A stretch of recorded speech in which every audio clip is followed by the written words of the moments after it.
This is how I trim the hot dog nail type on a light colored doggy. I'm using the small nail clipper, and as you can see, I'm cutting teeny tiny by teeny tiny, exposing the inner softer tissue more and more by trimming on the sides and on the tip of the nail. Whenever I grab a little bit thicker than I wanted to, then I go back and trim a little bit smaller. I remove the excess nail with my finger to see what's going on, and I can already see the jello layer there, so I'm going to the next nail. Trimming, clipping everything off as long as I can see the softer powdery layer, and going slower when I'm getting closer to the possible location of the jello layer. Still doing the edges, the tip, the sides, and the tip again, the sides, and whenever I get too close, close enough, I can remove the nail again, but the jello layer was exposed already right there, and I stop. You can see the difference how much I trimmed off with a few clicks between the trimmed nail and the untrimmed one.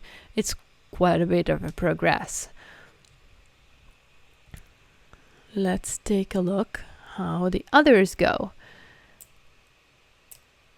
It's very straightforward. As you can see, nothing crazy about it, even with the little brown line on the edge on this nail.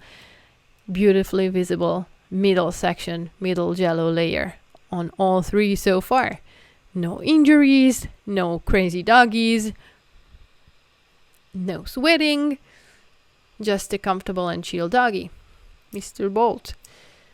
I'm using the same technique. It's kind of like getting boring that it's the same exact thing working just perfect. And notice how I don't go further than the midline whenever I'm trimming the sides, so there will be no squeezing on the doggy's nails. Going on the edges, and just by trimming the sides, the lower part, the side of the doggy nail, which is closer to the paw pad, does not need much of a trimming because the side trimming covers that as well. Again, the little dot in the middle is opening, showing up, and we are done and we are good to go to file the nail. Make sure you are holding the nail from the two sides so it's not gonna wiggle. You double check with your fingers, no sharp edges, and you can go to the next one. Quick filing again. By the way, every single time we trim, we file. There's no exceptions because whenever we trim, there's gonna be sharp edges, and the doggy can injure himself or us with scratches. It's not fun when they scratch their cornea and need to take medication for that, and eye drops and whatnot. So whenever we are trimming, we are also filing. Look at that, how quick that is. One feed is already done, and I think we are somewhere around 3 minutes. Incredible. It's totally worth the doggy's comfort. Trimming off the excess hair, which is sticking out, and the dog is good to go. Look at that.